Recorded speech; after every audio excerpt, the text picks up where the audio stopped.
عزیز دوستو، یہ تو بات سمجھ میں آ نہیں سکتی جب تک اس محنت میں لگیں گے نہیں، جب تک دعوت کے بول بولیں گے نہیں، اللہ کی منشا تو سمجھ میں آ نہیں سکتی۔ اللہ چاہ کیا رہے ہیں؟ اوپر ہی اوپر پوری زندگی گزر جائے گی ایسے ہی، نیچے اللہ کی منشا جانے بغیر پوری زندگی گزر جائے گی۔ ہاں، اور انسان جیسے میں نے آپ سے کہا بنایا اللہ نے اپنے لیے، ساری کی ساری کائنات کو اللہ نے بنایا میرے لیے اور مجھے بنایا میرے لیے، ٹھیک ہے؟ میں ان گاڑیوں کے لیے نہیں بنا، یہ گاڑیاں میرے لیے بنی، میں اس موبائل فون کے لیے نہیں بنا، یہ میرے لیے بنا ہے۔ اگر میں انسان اس کو استعمال کرنا چھوڑ دیں تو یہ تو لوہے کے بھاؤ بکے گا، ایسا ہی ہے، کون خریدے گا اس کو؟ دیکھو نا، جس چیز کو انسان استعمال کرنا چھوڑ دے اس کی قیمت 0/0 ہو جاتی ہے۔ گھر کو چھوڑ دیجئے آپ، گھر ویران ہو جائے گا، بے قیمت ہو جائے گا۔ گاڑی چلانا، جو گاڑی چلانا چھوڑی ہم نے وہ بے قیمت ہو جائے گی، لوہے کے بھاؤ بکے گی۔ جس گاڑی کو ہم خریدتے ہیں زیادہ اس کی قیمت بڑھتی جاتی ہے۔ تو کائنات بنی انسان کے لیے، یہ سب کچھ میرے لیے بنا ہے، یہ سورج چاند ستارے میرے لیے ہیں۔ انسان کو نکال دو اس کائنات سے تو یہ کائنات تو بے رنگ ہو جائے گی۔ اس کائنات کو استعمال کرنے والا کوئی نہیں رہے۔ جانوروں کو نہیں پتا کائنات کو کیسے استعمال کرنا، پتا ہے آپ کو؟ جانوروں کو نہیں پتا، مرغی کو نہیں پتا میں نے بکری کا کیا استعمال کرنا ہے، بکری کو نہیں پتا میں نے مرغی کا کیا استعمال کرنا ہے، گھوڑے کو نہیں پتا اونٹ کا کیا استعمال ہے، اونٹ کو نہیں پتا ہاتھی کا کیا استعمال ہے، کچھ نہیں پتا۔ اس کائنات میں انسان کے علاوہ جتنی مخلوق ہے اس کو صرف اتنا ملتا ہے کہ وہ اس پہ زندہ رہے، بس۔ یہی حال کافر کا بھی ہے، کافر کو بھی صرف اتنا ملتا ہے جتنے پہ وہ زندہ رہے، جتنے پہ وہ زندہ رہے۔ اس لیے کئی بار اللہ نے ہمارے نبی سے کو منع فرمایا، نہیں نہیں، آپ ان کو دیکھ کر یہ نہ سوچئے ان کے پاس سب کچھ ہے، یہ کچھ بھی نہیں ہے ان کے پاس، اور یہ جتنا کچھ بھی ہے یہ بھی تھوڑی دیر کے لیے۔ باہر سارا یورپ چھان مارا میں نے، سارے میں نے 6 کانٹیننٹس دیکھ لیے، اللہ کی قسم سچی بات ہے۔ بلکہ میں نے تو یہ بات خود ان کے سیکرٹری آف اسٹیٹ سے سنی، یو کے سیکرٹری آف اسٹیٹ کہتے ہیں، کیا کہتے ہیں اس کو، اس نے کہا we are only 2 paychecks away from bankruptcy, 2 paychecks away ہیں ہم بینکرپسی سے، ہمارے پاس دو دفعہ تنخواہ ہمیں مہینے کی نہ ملے، ہماری چھٹی ہے۔ یہ کائنات میرے لیے ہے اور میں اللہ کے لیے۔ یہاں زندگی بنتی نہیں ہے، بنائی جاتی ہے۔ اللہ بناتے ہیں زندگی، جس کو ہم حیات طیبہ کہتے ہیں۔ یہاں کوئی اپنی زندگی نہیں بنا سکتا۔ کیوں؟ یہ کائنات، یہ دنیا زندگی بنانے کے لیے ہے نہیں۔ دیکھو زندگی بنانے کے لیے کیا کیا کچھ کن کن چیزوں کی ضرورت ہے؟ پیسہ ہو، مال ہو، گھر ہو، لوگ ہوں، چیزیں ہوں، تو انہی کی اللہ تردید کر دیتے ہیں، انہی کی تردید کر دیتے ہیں اللہ۔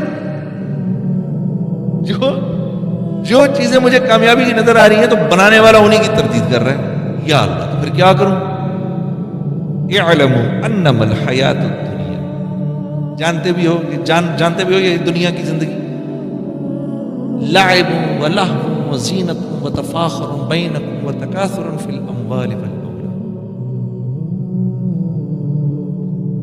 یعنی جو چیزیں میری ضرورت کی ہیں، جن چیزوں کو میں اچھا سمجھتا ہوں، جن چیزوں کے لیے میں اپنی زندگی کا سارا ٹائم لگا رہا ہوں، اللہ پاک ان کو کہہ رہے ہیں ہم ہی ہے بس، یہ سب کچھ کھیل کود ہے۔ اعلموا انما الحیات الدنیا لعب و لہو، جب چھوٹے ہوتے ہو تو تم سارا وقت کھیل کود میں لگے رہتے ہو، زینت و تفاخر، اور جب ذرا سے بڑے ہوتے ہو لوگوں کو دکھاتے ہو، اپنی زینت دکھاتے ہو، ہاں جی یہ دیکھو جی میری گاڑی دیکھو، میرا گھر دیکھو، اور جب بڑی عمر ہو جاتی ہے تکاثر فی الاموال، یقین مانو بوڑھا آدمی اگر اس کو دین زندگی سے نکل جائے وہ انتہائی خطرناک ہو جاتا ہے۔ بڑھاپے کے اندر بھی وہ کیا کہتا ہے، میرا ایک دوست مجھے بتا رہا کہ میرے ابا کی عمر 75 سال ہو گئی، کیا کہہ رہے ہیں کہ مجھے باتھ روم میں اٹیلین ٹائلز چاہیے۔ یہ چیز مرتی نہیں ہے بڑھاپے میں جا کے، ہاں بڑھاپے میں بھی نہیں جا کے مرتی یہ چیز۔ بڑھاپے میں جب آدمی پہنچتا ہے جوانی میں کیا دکھاتا ہے؟ میری گاڑی دیکھو، میرا گھر دیکھو، میرا بزنس دیکھو، اللہ فرما رہے ہیں. اور پھر بڑھاپے میں جا کر کہتا ہے او میری دولت دیکھو، میرے بیٹے دیکھو، میرے بچے دیکھو، میرا یہ دیکھو، میرا وہ دیکھو. کمثل غیث اعجب الکفار نباتہ ثم یہیج فتراہ مصفرا ثم یکون حطاما. اللہ فرما رہے ہیں یہ جو چیزیں تمہیں پسند آ رہی ہیں، تمہیں اس کی حقیقت پتہ کیا ہے؟ اس کی حقیقت کیا ہے؟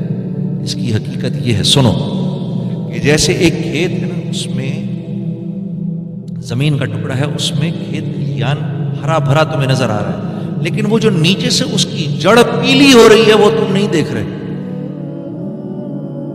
وہ جو نیچے سے اس کی جڑ پیلی ہو رہی ہے وہ تم نہیں دیکھ رہے.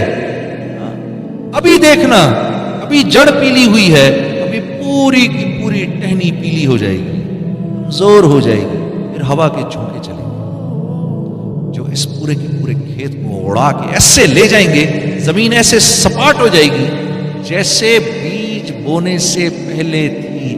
یہ حقیقت ہے تیری اس دنیا کی جس پر تو فخر کر رہا ہے. تو اب میں کیا کروں یا اللہ؟ اب میں کیا کروں؟ ساری دنیا تو یہ کہہ رہی ہے، جس کے پاس مال ہے، جس کے پاس دولت ہے، جس کے پاس شہرت ہے، یا اللہ ساری دنیا تو یہ کہہ رہی ہے کہ یہ ایک کامیاب انسان ہے. ساری دنیا مجھے یہ کہہ رہی ہے یہ کامیاب انسان. آپ کہہ رہے ہیں کہ یہ سب بیکار ہے. تو پھر کیا کرنا ہے میں نے؟ پھر کامیاب کون ہے؟ تو جواب آتا ہے فمن زحزح عن النار ادخل الجنت فقد فاز. یار یہ تو سنی نہیں میں نے بات. اگر یہ مجھے کوئی نہ آ کر بتاتا، یہ بات تو میں نے سنی، اگر میں نے قرآن نہ پڑھا ہوتا تو اس کا تو مجھے پتہ ہی نہ چلتا. اگر مجھے میرے نبی نے نہ بتایا ہوتا تو مجھے تو پتہ ہی نہیں چلتا. کامیاب یہ نہیں ہے جن کے پاس یہ سب کچھ ہے. اوہو، اس کی تو اللہ مذمت فرما رہے ہیں. کامیاب وہ ہے جو جہنم سے بچ کے